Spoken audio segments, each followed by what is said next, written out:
મુક્તિ બંધન ભાગ 2 ચેપ્ટર 51। પ્રત્યેક મિનિટ ચારુ બહેનનો જીવ વલોવી રહી હતી। તારા એ છોકરાને સવાર સુધીમાં રવાના કરી દેજે, નહીંતર નોકરો પાસે ધક્કા મરાવીને બહાર ફેંકાવી દઈશ। પતિના એ આકરા વેણ શારડીની જેમ હૈયાને વીંધી રહ્યા હતા।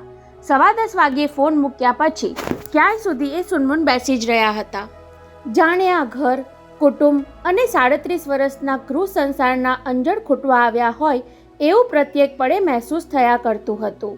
15-20 મિનિટ પછી ખ્યાલ આવ્યો કે બધાને બહાર બેસાડી રાખી પોતે ફોન લેવા માટે અંદર આવ્યા હતા, એટલે પરાણે ઊભા થઈ ભારે પગલે બહાર જઈને સૌ સાંભળે તેમ એટલું જ બોલ્યા હતા, મને ઊંઘ આવે છે, હું સૂઈ જાઉં છું। એ વાતને પણ અડધો કલાક થઈ ગયો છતાં હજુ એ કેમ આવ્યા નહીં? એમના અવાજમાં મારા પ્રત્યેનો ભારોભાર અણગમો પ્રકટ થતો હતો। ક્રોધ ઉપરાંત નશો પણ વર્તાતો હતો। તો શું એ પીવા માટે ઘેર મોડા આવ્યા હશે? એવી હાલતમાં મારી વાત શાંતિથી સાંભળશે ખરા? ટેબલ લેમ્પની પડખે પડેલા ટાઈમ પીસમાં જોયું તો 11:10 થઈ હતી। તેમને કંઈક વાંચેલું યાદ આવી ગયું। સમય કોઈનાથી બંધાતો નથી, તેમ સમય કોઈને છોડતો પણ નથી। પતિએ આપેલી સવાર સુધીની મહેતલ એ બંધન ન હતું, તેમ છુટકારો પણ ન હતો। ધાર્યું ધણીનું જ થાય છે એવું સૌ કહે છે, પણ એ કયા ધણીનું? 1000 હાથવાળા કે 2 હાથવાળા? એવું વિચારતા ચારુબહેનના હોઠ પર લુખ્ખું હાસ્ય ફરકી ગયું। મારે માટે તો બંનેના નામ પણ એક જ છે, ઈશ્વર। અને કમ્પાઉન્ડમાં પ્રવેશ કરતી કારનો અવાજ એર કન્ડિશન બેડરૂમમાં પણ તેમના સરવાકાને ઝાલી લીધો। એ સહેજ થથરી ઉઠ્યા। એમના આગમનમાં કોઈનું પ્રસ્થાન રહેલું હશે કે સૌનું સમાધાન? લિફ્ટ બીજા માળે આવીને અટકી। તેનો દરવાજો સરકવાનો અવાજ ચારુબહેનના કાને પડ્યો। પછી બેડરૂમ તરફ આગળ વધતા પગલાં। પતિની ચાલ પારખનાર ચારુબહેનને એમના પગરવમાં ઉતાવળ ઓછી અને અસ્વસ્થતા વધારે વર્તાઈ। તેમનું હૈયું ફફડવા લાગ્યું। નક્કી એ પીને આવી રહ્યા છે। અને બેડરૂમનો દરવાજો ઉઘડ્યો। દરવાજાને તાકીને ખુરશી પર બેઠેલા ચારુબહેનને જોઈ ઈશ્વરભાઈનો પગ સહેજ ખચકાયો। તું જાગે છે હજુ? તેમણે માન્યું હતું કે પત્ની મોં સંતાડવા માટે ઊંઘી ગઈ હશે, પોતે એના બેડરૂમમાં જઈ હાથ ખેંચીને એને જગાડશે, પછી અદાલતમાં આરોપીના પિંજરામાં ઊભેલાને જજ પૂછે તેમ પોતે ત્રાડ નાખીને પૂછશે, બોલ, ગુનો કબૂલ કરે છે કે નહીં? પરંતુ એ તો જાગતી બેઠી હતી, આંખો નીચે ઢાળ્યા વગર, નજર સાથે નજર મિલાવતી ટટ્ટાર બેઠી હતી। દરેક ગુનેગાર શરૂઆતમાં આવો જ દેખાવ કરતો હોય છે।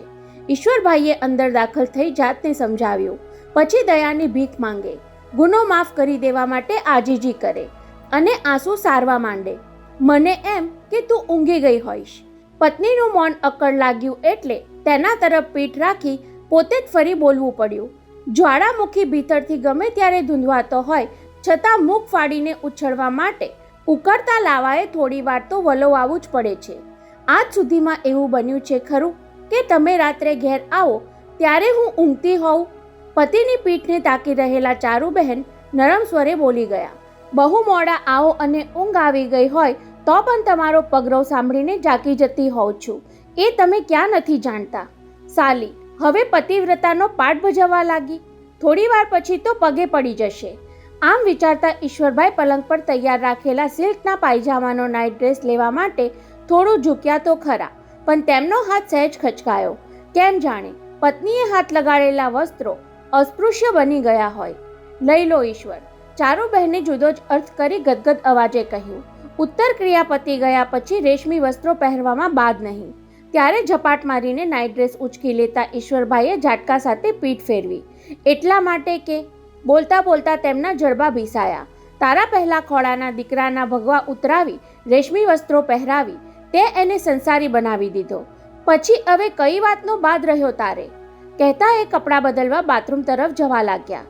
એની ચર્ચા આપણે અત્યારે ન કરીએ તો કેમ? બાથરૂમ પાસે જઈને અટક્યા। ચર્ચા નહોતી કરવી તો પછી તું મારી વાત શેની જોતી હતી? મારી પૂજા કરવા? મને એમ કે તમે… સાંભળીને ઈશ્વરભાઈ બાથરૂમના ઉભરે ઊભા રહી ગયા। તુચકાર ભર્યું હસ્યા, પછી તાડુક્યા। તને એમ કે હું પીને આવ્યો છું એ બહાને છટકી શકીશ? ચારુબહેને તેનો જવાબ વાળ્યો નહીં એટલે ઈશ્વરભાઈએ બાથરૂમમાં ઘૂસી જવું પડ્યું। 5-7 મિનિટે બહાર નીકળ્યા ત્યાં સુધી ચારુબેન હૃદયમાં ઉકળતા ચરુનો તાપ જીરવતા બેસી રહ્યા. મનોમન ઈશ્વરનું સ્મરણ કર્યું. ગુરુ દયાનંદજીને યાદ કર્યા. આ અગ્નિ પરીક્ષામાંથી પાર ઉતારજો નહીંતર. અને ઈશ્વરભાઈ નાઇટ ડ્રેસમાં બહાર આવ્યા. શું કહેવાનું છે એ બધું આટલી વારમાં વિચારી લીધું તે કહેતા એ પલંગમાં તકિયાને અઠેલીને બેઠા. જે કહેવું છે તે તો પ્રથમ હોસ્પિટલમાં આવ્યો ત્યારથી મારી જીભે આવીને થીજી ગયું હતું. તો હવે જીભને થોડી સળવળતી કર એટલે થીજી ગયેલું બહાર આવવા માંડે. તમને 2 હાથ જોડું છું. હું કહું એ શાંતિથી સાંભળજો.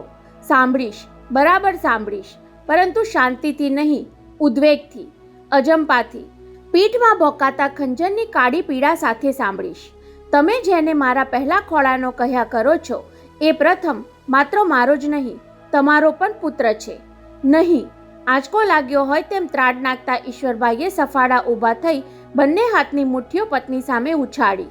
ખબરદાર, તારું એ પાપ મારે ગળે વળગાડવાની ચાલાકી અજમાવી છે તો એને પાપ કહીને તમે પાપમાં પડવાનું રહેવા દો. ઈશ્વર, પહેલાં મને સાંભળી લો. મેં તને બરાબર સાંભળી હતી. વૈભવે પ્રાણ છોડ્યા ત્યારે હોસ્પિટલમાં એના મૃતદેહની સાક્ષીએ તારાએ સાધુડાને વળગી જઈને તું જે બોલી ગઈ હતી એનો એક એક શબ્દ મને યાદ છે. શું બોલી હતી હું? એ જ કે ક્યાં હતો આટલા વર્ષ મારા લાલ? વૈભવને મેળવવા મેં તને ગુમાવ્યો હતો અને આજે વૈભવને ગુમાવી તને મેળવ્યો. હે પરમેશ્વર, કોઈ માતાને તેના પાપની આવી આકરી સજા કરતો નહીં. એવું બોલતા બોલતા તું પેલાના ખભા પર બેહોશ થઈ ગઈ હતી. યાદ છે ને? કે પછી ભાનમાં આવ્યા પછી આવું બોલાઈ ગયાની ભૂલ સમજાઈ ગઈ એટલે હવે તારા પાપનો મને બાપ બનાવી દેવા નીકળી છે. અરે રે! ઊંડો નિશ્વાસ નાખતા ચારુબહેને કહ્યું. એ પાપનો અનર્થ કરીને તમે આટલા દિવસથી પીડાતા રહ્યા. અરે ભગવાન, તમે આટલા દિવસથી મને પતિનો દ્રોહ કરનાર પતિતા માનતા રહ્યા. મારા માટે તો જુવાન જો દીકરાનું મોત અને મારા લગ્ન જીવનની હત્યા એ બંને દુર્ઘટના એક સાથે બની હતી. પરંતુ તમારે પૂછવું તો હતું કે મેં શું પાપ કર્યું? હવે મને દોષ દેવા બેઠી છે કમજાત. ઈશ્વરભાઈ ક્રોધથી રાતાપીળા થવા લાગ્યા. તારા ગુરુજી પત્રમાં લખે કે દેવી, તમારો પ્રથમ પુત્ર તમને પાછો સોંપું છું અને આટલા વર્ષ સુધી મને ખબર જ ન હોય કે મારી જાણ બહાર તે કોઈ પુત્ર પેદા કર્યો છે. પાછી હવે એમ કહે છે કે તમારે મને પૂછવું તો હતું. ઈશ્વરભાઈ મશીનગનની ગોળીઓની જેમ શબ્દો છોડી રહ્યા હતા. હું તને શું એમ પૂછું કે દેવી, તમારો આ પુત્ર ક્યાંથી ટપકી પડ્યો? શું હું તને એમ પૂછું કે એ યુધિષ્ઠિર જેવો ધર્મદેવનો પુત્ર છે કે અર્જુન જેવો ઇન્દ્રદેવનો પુત્ર? એ ઈશ્વરલાલ વિરાણીનો પુત્ર છે. ઈશ્વર, કરગરતા ચારુબહેન બોલી ઉઠ્યા. એની રગોમાં તમારું લોહી વહે છે. ઈશ્વરના સોગંદ ખાઈને કહું છું અને હું પણ ઈશ્વરના સોગંદ ખાઈને કહી શકું એમ છું કે એ વાત માનવા કોઈ કાળે હું તૈયાર નથી. અગ્નિ પરીક્ષાની ચિતાને પહેલો દાહ અપાયો હોય એવી ઝાડ લાગી ચારુબહેનને. ઈશ્વર, તમે મારી પાસે વાત કહેવડાવવા માંગો છો, સાંભળવા માંગો છો, પણ કહ્યા પહેલાં જ મનના દ્વાર સજ્જડ કરી બંધ કરી દો તો મારું કહેવું અને તમારું સાંભળવું નિરર્થક જ નીવડવાનું. વાહ! મનના દ્વાર નિરર્થક નીવડવાનું. સંન્યાસી પુત્ર સાથે રહીને અઘરા શબ્દો બોલતા શીખી ગઈ તું. શબ્દોના ડામ ચાપીને ઈશ્વરભાઈએ સંભળાવ્યું. મારા મનના દ્વારની વાત છોડ. એ ભલે બંધ રહ્યા પણ કાન ખુલ્લા છે. કહી દે જલ્દી એટલે વાતનો અંત આવે. તો સાંભળો. કૂટાતો શ્વાસ છોડતા ચારુબહેને શરૂઆત કરી. નજર નીચી ઢાળીને નહીં પણ પતિ સાથે દ્રષ્ટિ મેળવીને એ કહી રહ્યા હતા. 37 વર્ષ પહેલાં આપણા લગ્ન થયા ત્યારે મારા પિતાજી પાસેથી તમે એક વચન લીધું હતું કે લગ્ન પછી અમે કલકત્તા છોડીને મુંબઈ રહેવા જઈશું અને એ રીતે એમના પેડર રોડના ફ્લેટમાં આપણે મુંબઈ રહેવા આવ્યા. ચારુબહેન સહેજ અટક્યા. તેમને થયું કે પતિ કહેશે, હા, તારા પિતાએ મુંબઈના ફ્લેટ ઉપરાંત ધંધો કરવા માટે 1 લાખ રૂપિયા પણ મને આપ્યા હતા. પરંતુ ઈશ્વરભાઈ ચૂપ રહ્યા એટલે એમણે આગળ ચલાવ્યું. 3 મહિના પછી મને સારા દિવસો રહ્યા. મુંબઈની હવા મને માફક આવતી નહોતી એટલે તમે કહ્યું કે 2 મહિના કલકત્તા જઈ આવ. અહીં મારે ધંધામાં વધુ ધ્યાન આપવું પડે છે. તેમાં હું તારી તબિયતનું ધ્યાન રાખી શકીશ નહીં એટલે મને હું કલકત્તા ગઈ. હજુ 1 મહિનો રહી હોઈશ ત્યાં કસુવાવડ થઈ ગઈ. તમને ટેલિફોન પર એ ખબર આપતા મારું કાળજું કપાઈ જતું હતું.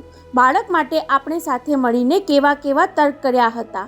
લાગણીનો ડૂમો આવ્યો એટલે ચારુબહેને ગળું ખંખેરવું પડ્યું, પણ સામે બેઠેલા પતિ પર તેની કોઈ અસર ન થઈ. હું તરત મુંબઈ પાછી ફરી ગઈ. 2 મહિના પછી ફરી પ્રેગ્નન્ટ થઈ. અગાઉ થયેલી કસુવાવડની બીકે આપણે મુંબઈના મોટા ડૉક્ટરને કન્સલ્ટ કર્યા. તેમણે કહ્યું કે દવા, ઇન્જેક્શન ઉપરાંત તબિયતનું ધ્યાન રાખવાની ખાસ જરૂર છે.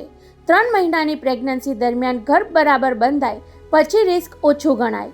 એટલે તમે ફરી મને કલકત્તા મોકલી અને ફરી 1 મહિના પછી મારે તમને મિસકેરેજના દુઃખદ સમાચાર આપવા પડ્યા. કસુવાવડથી શરીર કથળી ગયું હતું. એના કરતાંય મન હતાશાથી ભાંગી પડ્યું હતું. શું હું ક્યારેય માતા બની નહીં શકું? તમને એક વારસદાર પણ નહીં આપી શકું? દિવસ રાત એવા જ વિચારમાં મારું ચિત્ત ભાંગી ગયું હતું. તમે તો જાણો છો, પિતાજી કાલી માતાને બહુ માનતા હતા. તેમણે મારી જાણ બહાર માનતા માની કે મારી દીકરીને ગર્ભ રહેશે તો પ્રસૂતિ સુધી હું દર અઠવાડિયે એક બલિ ધરીશ. ડૉક્ટરે તો કહ્યું હતું કે આવી તબિયતે હવે બાળક માટે ઉતાવળ ના કરતા, પણ તમને મેં આ વાત કરી ન હતી. ચારુબહેન થોડી સેકન્ડ શ્વાસ ખાવા રોકાયા.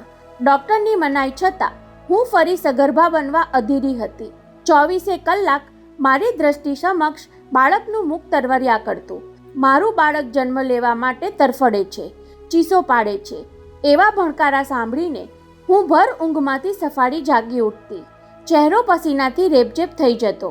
તમને બાજુમાં ઘસઘસાટ ઊંઘતા જોઈને વિચારતી, હું માતા નહીં બની શકું તો તમારા માટે બોજારૂપ બની જઈશ. ક્યારેક થતું હું ગાંડી થઈ જઈશ તો તમે ધંધામાં ધ્યાન આપશો કે મારી સંભાળ રાખશો. અને હું 3જી વાર ગર્ભવતી બની. મેં તમને એ સમાચાર આપ્યા ત્યારે તમારા ચહેરા પર આનંદ કરતાં મને ચિંતા વધારે દેખાઈ. મેં તમને સધિયારો આપ્યો કે આ વખતે મને વાંધો નહીં આવે. કહેવાય છે કે 2 કસુવાવડ પછી 3જી વાર ઋષપૃષ બાળક જન્મે છે, અને તે પણ પુત્ર. ખરેખર તો તમારું મન રાખવા માટે મેં આવું ઉપજાવી કાઢ્યું હતું. આ વખતે સુવાવડ માટે કલકત્તા જવાની મારી ઈચ્છા ન હતી, પણ પિતાજીએ આગ્રહ કર્યો. કાલી માતા પ્રત્યેની શ્રદ્ધાથી 3જી વાર અબજસનું જોખમ વહોરી લઈને એ પોતે મુંબઈ આવી મને સમજાવીને કલકત્તા ખેંચી ગયા. બોલતા બોલતા ચારુબહેન અટક્યા. પતિની આંખો મીચાયેલી જોઈ તેમનાથી પૂછાઈ ગયું, ઈશ્વર, તમે સાંભળો છો ને? ધ્યાનથી સાંભળું છું. આંખો બંધ છે, પણ કાન બંધ કર્યા નથી. એ ઉડાવ જવાબ છતાં ચારુબહેને નિખાલસપણે કહેવાનું ચાલુ રાખ્યું. અમે કલકત્તા પહોંચી નાહી ધોઈને પરવાર્યા એટલે પિતાજીએ કહ્યું, ચાલ કાલી મંદિરે દર્શન કરવા. તમે તો જાણો છો, નાનપણથી પિતાજી સાથે હું કાલી મંદિરે જતી. નવરાત્રિમાં અમારા મોહલ્લામાં યોજાતી દુર્ગા પૂજા કલકત્તાભરમાં બહુ વખણાતી. રોજ કાલી મૈયાના દર્શને જવાનો અમારા ઘરનો રિવાજ થઈ ગયો હતો. પરંતુ એ સવારે મેં ધાર્યું ન હતું એવું કંઈક બન્યું. અમે મંદિરે પહોંચીને પગથિયા ચડતા હતા ત્યારે એક માણસ બકરીનું બચ્ચું લઈને ઊભો રહ્યો. કાળા ધોળા રંગના એ રમતિયાળ બચ્ચાને જોઈ હું ગેલમાં આવી ગઈ. તેને 2 ઘડી રમાડી લીધું. પછી અમે મંદિરમાં ગયા. માતાજીના દર્શન કરી ક્યાંય સુધી હું આંખો મીચીને બેસી રહી. બસ એક જ રટણ કર્યા કરતી, મૈયા, આ વખતે તો મને ખોળાને ખૂંદનાર દેજે. અને મેં આંખો ખોલીને જોયું તો માતાજીની મૂર્તિ સમક્ષ એક થાળમાં તેમને બલિ ધરાવવામાં આવ્યો હતો, અને બલિ રૂપે એક બચ્ચાનું ડોકું ધર્યું હતું, જેના માથા પર હાથ પસવારી થોડીવાર પહેલાં હું મંદિરમાં આવી હતી. એ છેલ્લું વાક્ય સાંભળીને ઈશ્વરભાઈની આંખો ઉઘડી જતી દેખાઈ એટલે વિતક કથની કહેતા ચારુબહેન ઘડીભર અટક્યા. ના, પતિની આંખોમાં દયા ન હતી, તેમ ધૃણા પણ ન હતી. કદાચ આદેશ હતો, કહી નાખ જલ્દી. બકરીના માસૂમ બચ્ચાનું લોહીથી ખરડાયેલું ડોકું જોઈને હું થથરી ગઈ. બાજુમાં બેઠેલા પિતાજીએ મારો ખભો દબાવ્યો. પછી હળવેકથી કહ્યું, તારી પ્રસૂતિ સુખરૂપ પાર પડે એ માટે હવે દર અઠવાડિયે આપણે માતાજીને આ રીતે ભોગ ધરતો રહેવાનો છે. સાંભળીને હું છડી જઈ તેમની છાતીએ બાજી પડી. એ જમાનામાં કાલીમાને બલિ આપવાની કોઈ નવાઈ ન હતી, પણ હું ક્યારેય એ દ્રશ્ય જોઈ શકતી નહીં. અને દર અઠવાડિયે એક મૂંગા માસૂમ પશુને મારે ખાતર બલિ અપાય એ કેમ સહન થાય? ઘેર પાછા ફરતી વખતે આખે રસ્તે હું પિતાજી સાથે બોલી નહીં. એ કહેતા હતા, પૂજારીએ શ્રદ્ધાપૂર્વક કહ્યું છે કે મૈયાને સંપૂર્ણ આસ્થા સાથે ભોગ ધરીને તો કોઈ પણ ઈચ્છા અપૂર્ણ રહેતી નથી. દીકરી, તું 3જી વાર ગર્ભવતી બની એ માટે મેં માનતા માની હતી. એ ફળી એટલે હવે સુખરૂપ બાળકનો જન્મ થાય એ માટે આ માનતા માની છે. તું માને કે ન માને, પણ તારા આ બાપને ખાતર, તારા પતિના વંશને ખાતર તારે દર અઠવાડિયે મંદિરે બલિ આપવા આવવું પડશે. બલિને તારો હાથ અડકે પછી જ તેનો ભોગ આપવાનું પૂજારીએ કહ્યું છે. હું ચૂપચાપ સાંભળતી રહી. મનોમન તો નક્કી કર્યું જ હતું કે આવતા રવિવાર પહેલાં હું જ મુંબઈ પાછી ફરી જઈશ. મારાથી આવી જીવ હત્યા નહીં જોવાય. પછી પહેલીવાર ઈશ્વરભાઈએ આગળ સાંભળવા માટે પૂછ્યું એટલે ચારુબહેનથી ચોંકી જવાયું. પરંતુ પછી ખબર પડી કે તેમની પૂર્છામાં ઉત્કંઠાને બદલે તુમાખી હતી. ફેમિલી ડૉક્ટર બસુ પડોશમાં જ રહે. દર એકાંતરે એ મને જોવા આવે. બીજા શનિવાર સુધીમાં 3 વખત તબિયત તપાસી જઈને પિતાજીને કહ્યું કે અહીં આવ્યા બાદ છોકરીનો પ્રોગ્રેસ બહુ સારો દેખાય છે, આ વખતે વાંધો નહીં આવે. બસ પિતાજીના મનમાં પણ ઠસી ગયું કે કાલી મૈયાની કૃપાથી જ આમ બનવા પામ્યું. તેમણે મારા મનમાં પણ ઠસાવી દીધું. દીકરી ચારુ, તારું વાંઝિયા મેણું નહીં ટળે તો ખબર નથી કે તારું લગ્ન જીવન ક્યાં સુધી ટકશે. 2-5 વર્ષ પછી હું જ ઈશ્વરને સમજાવીશ કે સંતાન ખાતર તમે બીજી બૈરી કરી લો. મારા હિત ખાતર તેમણે મને ડરાવી દીધી અને હું બલિની માનતા પૂરી કરવા મને તૈયાર થઈ ગઈ. ફરી ચારુબહેન અટક્યા ત્યારે ઈશ્વરભાઈએ પછી શું એવું પૂછ્યું નહીં, પણ હવે જલ્દી વાતનો અંત લાવને એવો અણસાર તેમની આંખોમાં વર્તાયો. ઈશ્વર, તમને ઊંઘ આવતી હશે, પણ મારા માટે આ બધું ઝડપથી કહેવાનું કઠિન છે. અત્યારે ફરી એ અવસ્થા વિતાવતી હોઉં, એ જ વ્યથા વેદના વેઠી રહી હોઉં એમ બધું તાજું કરીને તમને સંભળાવતી જાઉં છું. ત્યાર પછી 2-3 બલિ આપતી વેળા જીવને બહુ વસમું લાગ્યું હતું, પણ ધીમે ધીમે જીવ હત્યા કરી રહી છું એવી લાગણીની ધાર બુટ્ટી થવા લાગી અને 3 મહિના હેમકેમ પસાર થઈ ગયા. પછી તો પિતાજીએ મોહર મારી દીધી કે જોયું ને, કાલી મૈયાની કૃપાથી જોખમી ગણાતા મહિના તું પાર કરી ગઈ. હવે 7મા મહિનાના બીજા રવિવારે અમે બાપ દીકરી કાલી માતાના મંદિરે પહોંચ્યા. ત્યારે બકરીનું બચ્ચું લઈને અમારી રાહ જોતા માણસની બાજુમાં એક યુવાન સાધુ ઊભેલા દેખાયા. જોતા જ ભાવથી મસ્તક નમાવી દેવાનું મન થાય એવા પ્રતાપી સાધુ લાગ્યા. કારમાંથી ઉતરી મેં એમને પ્રણામ કર્યા એટલે આશીર્વાદ ઉચ્ચારવાને બદલે કરુણા નીતરતી વાણીમાં મને ઠપકો આપવા લાગ્યા. બેટી, આપણા શાસ્ત્રોમાં કહ્યું કે પ્રાણી માત્રમાં ઈશ્વરનો વાસ છે. માણસ પોતાની કામના પૂર્ણ કરવા માટે કોઈનો જીવ લે, મૂક પશુનો બલિ ચડાવે, એ પૂજા નહીં પણ પાપ છે, ઘોર પાપ. સાંભળીને પિતાજી વચ્ચે પડ્યા. સંન્યાસી, તમે શાસ્ત્રોનો હવાલો આપો છો, પણ પુરાણ કાળથી બલિ આપવાની પ્રથા ચાલી આવે છે. તમને સાધુઓને અમારા સંસારીઓના સુખ દુઃખની શું પરવા હોય? જો તમારું તપ સાચું હોય તો વરદાન આપો કે મારી આ પુત્રીને ખોળાનો ખૂનનાર અચૂક મળશે, અને તેમાં ખોટા પડો તો અહીં મંદિરની સામે તમે બળી મરીને આત્મવિલોપન કરશો. બોલો, છો તૈયાર? ત્યારે સંન્યાસી પિતા સામે દયાદ્ર દ્રષ્ટિથી જોઈને મને કહેવા લાગ્યા, બેટી, માની જા. બાળકને ખાતર કોઈ પ્રાણીના આવા માસૂમ બચ્ચાને રહેસી નાખવાથી સંતાન મળશે તો પણ તું સાચું સંતાન સુખ પામી નહીં શકે. કહીને તેમણે પિતાજીની સામે જોયું. ભદ્ર પુરુષ થઈને તમે એક સંન્યાસીના તપને પડકાર્યું છે, એ સારું નથી કર્યું. એ માટે ક્યારેક પસ્તાવો થાય તો પરમહંસ યોગાનંદજી મહારાજના આશ્રમમાં આ દયાનંદને મળવા આવી જજો. એ દયાનંદ એટલે મારા ગુરુજી. સાંભળતા જ ઈશ્વરભાઈ ટટ્ટાર થઈ ગયા. તુચકાર ભર્યું હસી લઈ ડોક હલાવતા બોલી ગયા, મને થતું જ હતું કે તારી વાતમાં હજુ સુધી ગુરુનું નામ કેમ ન આવ્યું. હવે તું મૂળ મુદ્દા પર આવી. વિંધી નાખતો એ વ્યંગ ચારુબહેન ઊંડો શ્વાસ લઈને અંદર ઉતારી ગયા. સંન્યાસીની વાણી સાંભળ્યા પછી બલિ આપવા પિતાજીની સાથે જવાનું તો મેં બંધ કરી દીધું, પણ બાપુજી એમની માનતા પૂરી કર્યા વિના રહ્યા નહીં.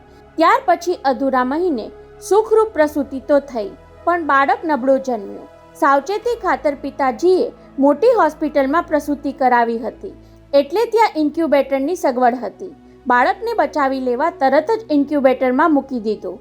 મને તો 3-4 કલાક પછી પુત્રનું મોં જોવા મળ્યું હતું, પણ હરખ ગયેલા પિતાજી વધાઈ આપવા દોડી આવ્યા. ચારુ, તારો દીકરો એકદમ તારા પર પડ્યો છે. ભલે નબળો જન્મ્યો, પણ દેખાવે રાજાના કુંવર જેવો છે. કહેવાય છે કે દીકરો મા પર પડ્યો હોય તો બાપનો બહુ વહાલો થાય. ડૉક્ટરે કહ્યું છે 1 અઠવાડિયું પેલી પેટીમાં રાખવો પડશે, પછી વાંધો નહીં આવે. પરંતુ અઠવાડિયાને બદલે મારો લાલ પૂરા 8 કલાક પણ જીવ્યો નહીં. રાત્રે જન્મ્યો, પણ બિચારો સવાર જોવા પામ્યો નહીં. બોલતા બોલતા જાણે અત્યારે એ દ્રશ્ય નિહાળી રહ્યા હોય તેમ ચારુબહેનના ગળે ડૂમો બાજી ગયો. આંખની કીકીઓ પર ભીનાશ પ્રસરી ગઈ. ઈશ્વરભાઈ પણ પહેલીવાર વિચલિત થઈ જતા દેખાયા. પ્રથમ પુત્રના મૃત્યુના ખબર કલકત્તાથી ફોન પર મળ્યા ત્યારે પોતે રીતસર રડી પડ્યા હતા. એ વાત યાદ આવી ગઈ, પરંતુ એ સ્થિતિ ઘડી બે ઘડી પૂરતી જ હતી. એમને તો એ જાણવું હતું કે સાધુ થઈને આવેલો છોકરો ક્યારે જન્મ્યો હતો. તેને બદલે આ ચારુડી લાંબી વાર્તા માંડીને બેઠી છે. ખીલતાની સાથે જ કરમાઈ ગયેલા ફૂલ જેવા મારા દીકરાનો મૃતદેહ પિતાજીએ નર્સ પાસેથી 2 હાથમાં લીધો ત્યારે મેં તેમની સામે વિંધી નાખતી નજરે જોયું. હું કહેવા માંગતી હતી કે તમે કેટલા બકરાના માસૂમ બચ્ચા આને માટે વધેરી દીધા, અને છતાં જુઓ, કાલી માતાએ માત્ર 7 કલાકનું જ પુત્ર સુખ આપ્યું ને. મારા આ ફૂલ જેવા દીકરાનું કરમાઈ ગયેલું મુખ જોઉં છું અને મંદિરમાં કાલી મૈયાની મૂર્તિ સમક્ષ નારિયેળની જેમ વધેરાયેલું પેલા બચ્ચાનું ડોકું મારી નજર સામે તરવરે છે. કોને ખબર આપણે કેટલા બધા માસૂમ બચ્ચાનો ભોગ લીધો. હું આ બધું પિતાજીને કહી શકી નહીં, છતાં એ મારી વેદના પામી ગયા હોય તેમ હોસ્પિટલમાંથી કારમાં ઘેર જવા નીકળ્યા ત્યારે બોલી ગયા, આને જમીનમાં દાટી દેતા પહેલાં આપણે પેલા સંન્યાસી પાસે જઈ આવીએ. હું તો મૂડ બની ગઈ હતી, એટલે હા ના કર્યા વિના એમના કહ્યા પ્રમાણે પરમહંસ યોગાનંદજીના આશ્રમે મૃત પુત્રને 2 હાથમાં ઉંચકીને લઈ ગઈ. પરમેશ્વરે અનેક જીવની હત્યાના મારા પાપની સજા મને કરી છે, એ જ વિચાર મારા મનમાં ઘોળાતો હતો. હવે તમને સમજાય છે ઈશ્વર, જે પાપની મેં વાત ઉચ્ચારી હતી એ પતિતા તરીકેનું પાપ ન હતું, પરંતુ માતા બનવા માટે કેટલાય બચ્ચાનો વધ કરાવ્યો એ પાપના ભાવાર્થમાં હું બોલી હતી. પરંતુ ઈશ્વરભાઈ કંઈક સમજવા માંગતા ન હોય તેમ પત્નીને નિર્લેપ ભાવે સાંભળતા રહ્યા. અમે આશ્રમે પહોંચ્યા ત્યારે સંન્યાસી સાધનામાં બેઠા હતા. એમના કોઈ આશ્રમવાસીએ મારી ગોદમાં ઉચકેલા બાળકને જોઈને કહ્યું કે બહેનજી, તમારું બાળક બીમાર હોય તો એને કોઈ ડૉક્ટર પાસે લઈ જાઓ. અહીં ઘણા લોકો ચમત્કારની આશા લઈને આવે છે, પણ દયાનંદજી સૌને એક જ વાત કહે છે, પરમાત્માના સાક્ષાત્કાર જેવો બીજો કોઈ ચમત્કાર નથી. ત્યારે પિતાજીએ સ્પષ્ટતા કરી કે ભાઈ, અમે તો અહીં સંન્યાસીજી સમક્ષ પશ્ચાતાપ વ્યક્ત કરવા આવ્યા છીએ. અડધા કલાક પછી સંન્યાસીની કુટીરમાં જવા મળ્યું. પિતાજી 2 હાથ જોડી ગદગદ અવાજે એટલું જ બોલી શક્યા, ક્ષમા કરો યોગીજી, કાલી મંદિરમાં બલિ ચડાવતા રોકવા માટે આપે કહેલા વચનો આ પામર પિતાની મૂઢમતીની સમજમાં આવ્યા ન હતા. અંધશ્રદ્ધાથી દોરાઈ જઈ અનેક જીવોને હણવાનું પરિણામ અમે જોઈ લીધું. આમ કહી પિતાજીએ મારી ગોદમાંથી બાળકને ઉંચકી તેમના ચરણોમાં મૂકી દીધું. હવે આપ કહો, એ પ્રાયશ્ચિત કરવા અમે તૈયાર છીએ, પરંતુ મારી પુત્રીને ફરી વખત આવું ન થાય એવા આશીર્વાદ આપો, કહી ચારુબહેન થોડું રોકાયા. એક તો ભૂતકાળ યાદ કરવાનો સંતાપ હતો, અને એ પણ કોઈ અપરાધી નિર્દોષ ઠરવા માટે આરોપીના પિંજરામાં ઊભો રહીને બયાન કરતો હોય તેની જેમ પતિની સમક્ષ એકરાર કરવાના ભાર સાથે બોલવાનું હતું. હવે પછી પોતે જે કહેવાના છે એ જો સામે બેઠેલા પતિના હૈયાને ન સ્પર્શે તો જે કાંઈ પરિણામ આવે તે ભોગવી લેવાનું હતું. સ્વામી દયાનંદજીએ બાળકને ઉચકી પોતાના ખોળામાં લીધું. પછી દર્દીને કોઈ નિષ્ણાત ડૉક્ટર તપાસતા હોય તેમ આપણા મૃત પુત્રના પ્રત્યેક અંગ પર હાથ પસવાર્યો. ત્યાર પછી તેમણે જે શબ્દો ઉચ્ચાર્યા તે મારા માનવામાં ન આવ્યા. કોણે કહ્યું કે આ બાળક મૃત્યુ પામ્યું છે? મને થયું કે એ આવું બોલ્યા કે પછી માતૃત્વની પ્રબળ ઝંખનાના ભ્રમમાં મેં કંઈક ખોટું જ સાંભળ્યું. યોગીજી, આ રહ્યું હોસ્પિટલના ડૉક્ટરનું ડેથ સર્ટિફિકેટ, કહેતા પિતાજી સર્ટિફિકેટનો કાગળ ધરી દઈ આશાભર્યા અવાજે પૂછી બેઠા, કેમ, ડૉક્ટરે કાંઈ ભૂલ કરી છે? શું અમે જીવતા પોતરાને મુઓ સમજીને અહીં લઈ આવ્યા? જવાબમાં સ્વામીજી માત્ર સ્મિત ફરકાવતા ઊભા થયા. બાળકને લઈ પડસાળમાંથી અંદર ગયા. હું અને પિતાજી એકબીજા સામે જોતા બેસી રહ્યા. મરેલા બાળકને સંન્યાસી અંદર શું કામ લઈ ગયા? એનો જવાબ કુટીરમાંથી બહુ ચમત્કાર રીતે મળ્યો. તાજા જન્મેલા બાળકના રડવાનો અવાજ સાંભળી અમે પુત્રી પિતા સ્તબ્ધ બની ગયા.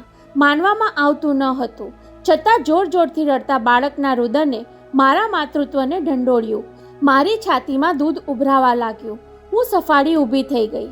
મારો લાલ જીવે છે, મારો દીકરો રડે છે, એમ ચિલ્લાઈને અંદર જવા માટે દોટ મૂકી ત્યાં સંન્યાસી એને બંને હાથમાં ઉંચકીને પ્રસન્ન મુખે સામે આવ્યા. હાથ પગ ઉછાળતો મારો લાલ રડતો હતો. એનું એ રુદન મને ત્યારે માતૃત્વના મહાવરદાન જેવું વહાલું લાગ્યું. ત્યારે હું પાગલ જેવી બની ગઈ. જનૂનભેર તેમના હાથમાંથી બાબાને મેં છીનવી લીધો. મેં એને છાતી સરસો ચાપી દીધો અને એ જ ઘડીએ એનું રુદન થંભી ગયું. હર્ષાવેશમાં મેં સંન્યાસી સામે જોયું. પછી પિતા તરફ ફરીને કહ્યું, જોયું ને, માની ગોદ મળતા જ એ કેવો છાનો રહી ગયો. એટલું બોલીને ચુમ્મીઓથી નવડાવી દેવા માટે દીકરાના મુખ તરફ ઝૂકીને જોયું તો માત્ર એનું રુદન જ નહીં, એની છાતી પણ ધબકતી અટકી ગઈ હતી. એને ફરી જળવત બની ગયેલો જોઈ હું છડી પડી, જોરથી ચીસ પાડી ઉઠી. ફરી પાછું શું થઈ ગયું એને? ત્યારે સંન્યાસીએ મારી સામે હાથ લંબાવી મને કહ્યું, લાવો, આપી દો મને. ઘડીભર હું ચેતનહીન પુત્રને નિહાળતી રહી. પછી બાવરી નજરે પિતા સામે જોયું. ત્યારે તેમણે મારા હાથમાંથી બાળકને ઉંચકી લઈ સંન્યાસીને આપતા પહેલાં કહ્યું, યોગીજી, અમને તો આમાં કાંઈ જ સમજાતું નથી. આપ એનું શું કરવા માંગો છો? જવાબમાં સંન્યાસીએ કરુણામય આંખે જોઈ બંને હાથના ખોબામાં બાળકને લઈ લીધું. ફરી અગાઉની જેમ જ એમના સ્પર્શ માત્રથી બાળકના જળ દેહમાં ચેતન પ્રસરી જતું દેખાયું. કરમાઈ ગયેલા પુત્રના મુખ પર રતાશ ઉપસી આવી. માતા બનવા માટે તમે કેટલા બધા જીવને કાલી માતાની મૂર્તિ સમક્ષ ધરી દીધા હતા દેવી. હવે આ એક જીવને મારા હાથમાં સોંપી દો, એ જ તમારું પ્રાયશ્ચિત છે. મૃદુ વાણીમાં સંન્યાસી મને કહી રહ્યા હતા. આને કોઈ ચમત્કાર નહીં માની લેતા. મારા ગુરુજીના આશીર્વાદથી વિશેષ કાંઈ માની નહીં લેતા. કોઈને કહેશો પણ નહીં કે તમારો મૃત પુત્ર અહીં આવીને સજીવન થયો છે. એ તો જીવંત જ હતો, પરંતુ તમારા માટે નહીં, અમારા માટે. જન્મદાતા માટે પુત્ર વિયોગ કરતાં વિશેષ પ્રાયશ્ચિત બીજું શું હોઈ શકે? હું મૂઢ બનીને તેમને તાકી રહી. કઈ માતા પોતાના કાળજાનો ટુકડો બીજા કોઈને સોંપી શકે? પરંતુ સંન્યાસી મારું મન વાંચી ગયા હોય તેમ બોલ્યા, નિર્ણય તમારે કરવાનો છે દેવી. એને પાછો લઈ જઈને જમીનમાં દાટી દઈ માટીમાં મેળવી દેવો છે કે અહીં મૂકી જઈને 32 લક્ષણો બનવા દેવો છે? તેનો હું શું જવાબ આપું? પરંતુ મારા વતી પિતાજીએ નિર્ણય કરી લીધો હોય તેમ બોલ્યા, અમે સર્જનહારની અકળ લીલાનો પાર કેમ પામી શકીએ? યોગીજી, હવે તો આપનો આદેશ, એ જ મારો નિર્ણય. આપ કહો એમ કરવા તૈયાર છીએ. ત્યારે એક હાથે બાળકને ગોદમાં રાખી સંન્યાસીએ બીજા હાથે મારું કાંડું પકડ્યું. તો દેવી, આના માથા પર હાથ મૂકીને પ્રતિજ્ઞા લો કે કદાપી તમે પુત્રને પાછો માંગવા નહીં આવો. પુત્ર વિયોગ પૂરો થવાનો યોગ આવશે ત્યારે આપોઆપ એ તમને પાછો મળી જશે. હું તેમની આજ્ઞા પ્રમાણે યંત્રવત પુત્રના માથા પર હાથ મૂકીને પ્રતિજ્ઞા બોલી ગઈ. એ શબ્દો ઉચ્ચારતા મારી છાતી ચીરાઈ ગઈ. માથું ભમવા લાગ્યું. બધું ચક્કર ચક્કર ફરતું દેખાયું અને બીજી જ પડે હું મૂર્છિત થઈને પિતાના હાથમાં ફસડાઈ પડી. આંખો ખુલી ત્યારે હું ઘરમાં હતી અને બાજુમાં પિતાજી બેઠા હતા. મને સાંત્વન આપવા માટે એ ઘણું બધું બોલી ગયા, પણ એક જ વાક્ય મારા હૃદય સુધી પહોંચ્યું. વિદાય આપતી વખતે યોગીજીએ કહ્યું કે તમારી આ પુત્રી જીવશે ત્યાં સુધી 2 પુત્ર રત્નની માતા બની રહેશે. એવા મારા ગુરુજીના આશીર્વાદ છે. 34 વર્ષ પહેલાંની એ ઘટનાને અસહ્ય વ્યથાના ભાર સાથે, તીવ્ર લાગણીના ચિત્કાર સાથે કહીને થાકી ગયા હોય તેમ હાફતી છાતીએ ચારુબહેને પતિ સામે જોયું. પરંતુ ઈશ્વરભાઈ તો ભાવશૂન્ય જ બેસી રહ્યા ત્યારે પોતે કહ્યા વિના રહી શક્યા નહીં. ઈશ્વર, હવે તો ખાતરી થઈને કે પ્રથમ માત્ર મારો જ નહીં, એ તમારો પણ પુત્ર છે, આપણા બંનેનો પ્રથમ પુત્ર. હજુ તો એમનું વાક્ય પૂરું થાય એ પહેલાં તો ઈશ્વરભાઈએ કતરાતી આંખે જોઈ જડબા ભીસીને ટેબલ લેમ્પ પાસે પડેલું ઘડિયાળ મુઠ્ઠીમાં લઈને જનૂનપૂર્વક તેમના પર વીંચ્યું. જૂઠ, હળાહળ જૂઠ. એ શબ્દો કાને પડ્યા તેની સાથોસાથ એલાર્મ ઘડિયાળ ચારુબહેનના કપાળમાં વીંઝાઈને ખણખણ અવાજ કરતું જમીન પર પટકાઈ ચૂક્યું હતું અને પત્નીના લમણા પરથી લોહીની ધાર પણ વહેવા લાગી હતી. તું મને અક્કલ વગરનો માને છે? અરે, અક્કલ વિનાનો માણસ પણ તારી આ વાહિયાત વાત માનવા તૈયાર ન થાય. બેશરમ, એક તો પાપ કર્યો, આટલા વર્ષ મને અંધારામાં રાખ્યો અને ઉપરથી આવું જૂઠાણું ઉપજાવી કાઢ્યું. ઘવાયેલા લમણા પર દાબી રાખેલો હાથ હટાવી ચારુબહેન લોહીથી ખરડાયેલી હથેળી સામે તાકી રહ્યા. પછી પતિ સામે દ્રષ્ટિ કરી. ક્રોધથી ભભૂકતી પતિની આંખો પોતાને આખે આખી સળગાવી કેમ નથી મૂકતી? મારી સામે શું જુએ છે? જગતમાં અનેક ચમત્કાર થતા સાંભળ્યા છે, પણ મુવાએ જીવતો કરવાના આ ચમત્કાર તો તારા ભેજાની પેદાશ છે. કલંકીની. કોઈએ કાળજામાં ખંજર ભોંક્યું હોય એમ એક જ શબ્દે ચારુબહેનના હૈયાને આરપાર વીંધી નાખ્યું. હવે મને સમજાય છે કે બીજી કસ ઉવાવડ થયા પછી કલકત્તાના ડૉક્ટરે બાળક માટે ઉતાવળ કરવાની મનાઈ કર્યા પછી તું મુંબઈ આવીને માતા બનવા કેમ અધીરી બની હતી? ઈશ્વરભાઈ ધગધગતા શબ્દોના ડામ આપતા હતા અને ચારુબહેન ચૂપચાપ એ સહી રહ્યા હતા. ખરેખર તો તું પેટમાં એ સંન્યાસીનું જ બીજ લઈને કલકત્તાથી પાછી ફરી હતી અને ત્રીજી સુવાવડ અધૂરા મહિને આવી એવું કહીને તે મને છેતર્યો હતો.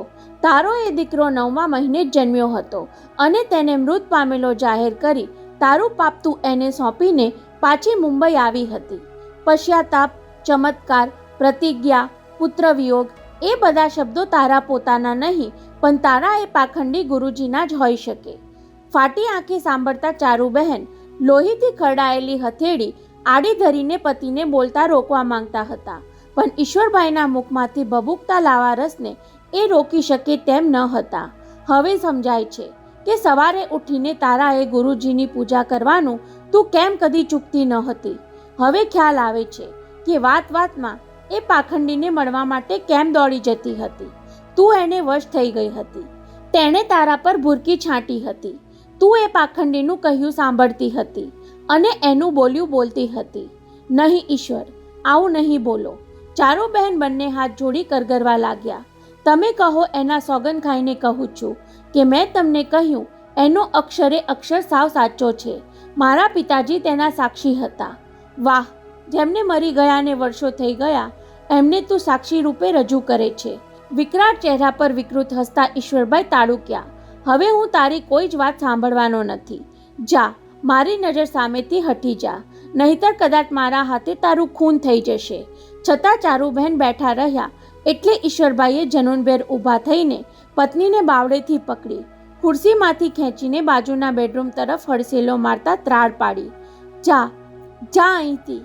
કાલ સવારે મારા મા બાપ અને સંતાનો સામે તને ઊભી કરી બધાની વચ્ચે તારા સ્ત્રી ચરિત્રનો ભાંડો ફોડું નહીં તો મારું નામ ઈશ્વર વિરાણી નહીં. ત્યારે ચારુબહેન વધુ વાર ત્યાં ઊભા રહી શક્યા નહીં. પતિ તરફ એક દ્રષ્ટિ કરી લઈ ઘવાયેલા હૈયે અને લથડતા પગલે એ તેમના બેડરૂમમાં ચાલ્યા ગયા. પાછળથી કોઈએ લાત ફટકારી હોય તેમ બેડરૂમના બારણા પર પતિએ મારેલા પાટુનો અવાજ તેમના કાને અફડાયો અને એ પલંગમાં ફસડાઈ પડ્યા. ટેલિફોનની ઘંટડી ક્યાંની વાગ્યા કરતી હતી. પીડાથી કણસતા હૃદયે પથારીમાં પડખા ફેરવીને બાકીની રાત વિતાવી દેવા માંગતા ઈશ્વરભાઈની આંખો છેક સવારે મળી હશે ત્યાં ટેલિફોને તેમને જગાડી દીધા. ફોનનું રિસીવર લેવા હાથ ફેલાવ્યો પણ એ હાથ આવ્યું નહીં એટલે બેઠા થઈ જવું પડ્યું. ટેબલ લેમ્પના અજવાળામાંથી થોડે દૂર પડેલું રિસીવર દેખાયું, પણ ઊભા થઈને ત્યાં સુધી પહોંચે એ પહેલાં ફોન રણકતો અટકી ગયો. ગુસ્સામાં એમણે ભોય પર જોરથી પગ પછાડ્યો. સ્ટુપિડ. પછી પલંગ તરફ પાછા ફરવા જતા હતા ત્યાં તૂટી ગયેલું એલાર્મ ઘડિયાળ પગમાં અફડાયું.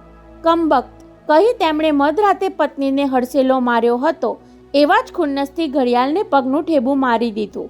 એમ કરવા જતાં ઘડિયાળના ડાયલનો તૂટેલો કાચ પગમાં ભોંકાયો. ઊંકા સાથે પલંગમાં બેસી પડી હથેળીથી પગનું તળિયું દાબી દીધું. વહેતા લોહીથી ભીંજાયેલી હથેળી જોઈને રાતે બની ગયેલી ઘટનાએ મનનો કબજો લઈ લીધો. એ શું કરે છે જરા જોવું તો ખરો. બબડતા એ જખમી પગે પત્નીના બેડરૂમ તરફ સરક્યા. હળવેકથી પાર્ટીશનનું બારણું ઉઘાડીને ડોક્યું કર્યું તો પલંગ ખાલી હતો. બાથરૂમનું બારણું અધખુલ્લું હતું પણ અંદર કોઈ ન હતું. એ ક્યાં ગઈ સવારના પહોરમાં? કદાચ એના પહેલા ખોળાના દીકરા પાસે જઈને સૂતી હશે એમ વિચારીને એ પાછા ફરી જવા માંગતા હતા પણ મન માન્યું નહીં. જઈને જોવું તો ખરો એવી જિજ્ઞાસા જોર કરી ઉઠી એટલે દબાતા પગલે લિફ્ટને બદલે દાદર ઉતરી એ પહેલા માળે પહોંચ્યા. પ્રથમને ઉતારો આપ્યો હતો એ ખંડનું બારણું હળવેકથી હડસેલ્યું. ત્યાં જ ઉઘડી ગયું. ધીમા પગલે અંદર દાખલ થઈને જોયું તો એ રૂમ ખાલી હતો. હવે ઈશ્વરભાઈની આંખો પહોળી થઈ. મા દીકરો ક્યાં ગયા? રોજભેર ઉતાવળી ચાલે એ ઉપર આવ્યા. બેડરૂમમાં જઈ ચોકીદારને પૂછપરછ કરવા માટે ઇન્ટરકોમનું રિસીવર ઉંચકવા જતા હતા ત્યાં બાજુમાં પડેલા ઉગાડા પત્ર પર તેમનું ધ્યાન ગયું. રિસીવર પડતું મૂકી ઝાપટ મારીને કાગળ ઉંચકી લીધો. તેમાં લખ્યું હતું, ઈશ્વર, તમારા આ ઘર અને સંસાર સાથેના મારા અંજળ ખૂટ્યા. પ્રથમને લઈને હું જાઉં છું. મુકામ પર પહોંચીને જાણ કરીશ. ત્યાર પહેલાં કોઈ પૂછે તો કહેજો કે વૈભવના સોગમાં પિયર ગઈ છું. એટલે સુધી વાંચતા જ ઈશ્વરભાઈને પત્ની પર કાળ ચડ્યો હોય તેમ કાગળને મુઠ્ઠીમાં મસળી નાખ્યો. તારે જ્યાં જવું હોય ત્યાં જા, જહન્નમમાં જા યા પેલા પાખંડીના આશ્રમમાં, એમ બબડતા શૂન્યમય બનીને પલંગમાં બેસી પડ્યા. પત્નીનો અધૂરો વંચાયેલો કાગળ એમની મુઠ્ઠીમાં જ બિસાયેલો હતો. આગળ વાંચવાની ચેષ્ટા કરી હોત તો એમને સમજાત કે જતા જતા પત્ની તેમને જ આરોપીના પાંજરામાં ઊભા કરતી ગઈ હતી.